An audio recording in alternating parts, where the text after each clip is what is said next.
Tangle of Spells. Episode 1. The Lavender Laundry.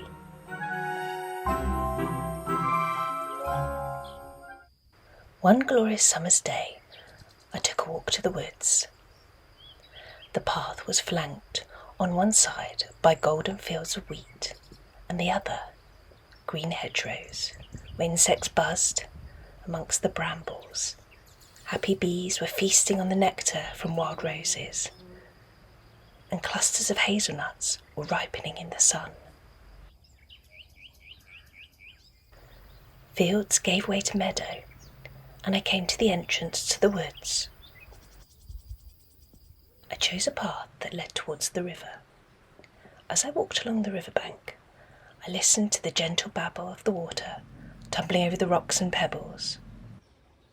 Then, on the other side of the bank, I spotted something fluttering in the branches. I decided to investigate. The river was shallow, and so I waded over. What were these fluttering in the branches? Were these? Yes, they were. Tiny clothes. They were hanging on a washing line of gossamer cord amongst the branches. These were the tiniest clothes I'd ever seen. Clothes that could only belong to fairies. Around the other side of the tree, I found something else. Suspended amongst the branches, little woven baskets.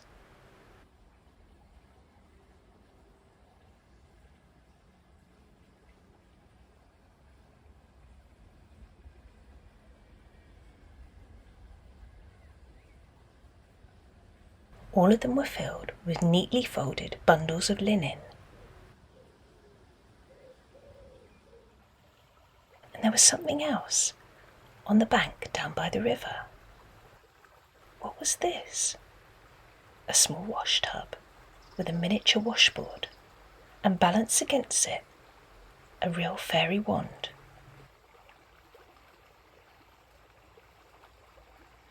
And here was something else. The tiniest of irons. This must be a fairy laundry.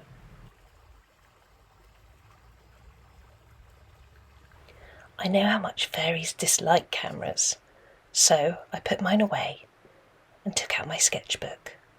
And that was when something magical happened. As I sat sketching the line of tiny clothes fluttering in the breeze, I noticed that something about them was changing. Right before my eyes, they were changing colour. As I stared in amazement, I heard a little voice coming from the riverbank next to me. "What a muddle," it said. I looked down, and there, standing next to me, was a small figure, no bigger than a jam jar.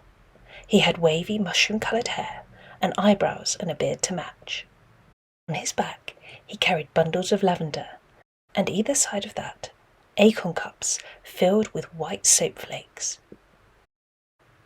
The little figure turned, looked directly at me, and said, "Flip's done it again."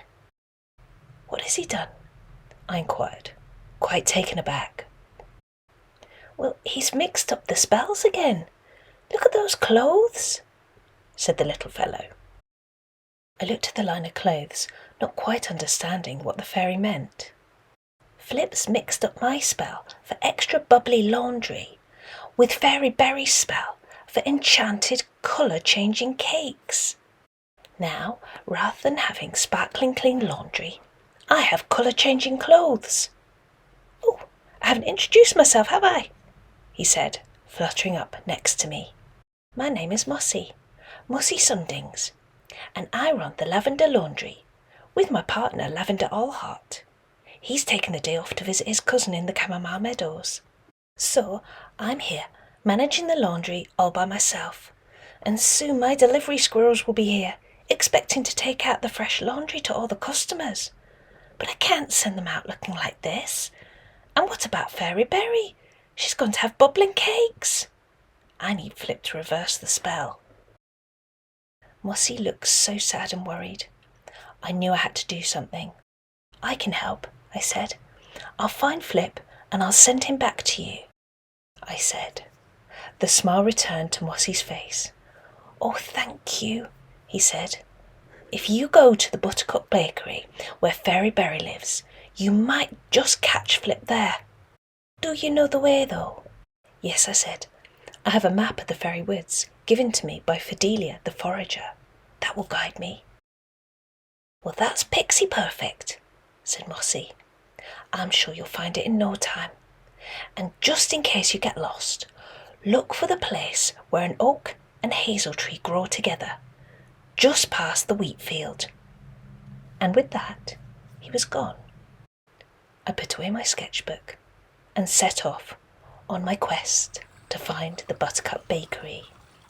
I hope you'll join me next time in my adventures in the Fairy Woods.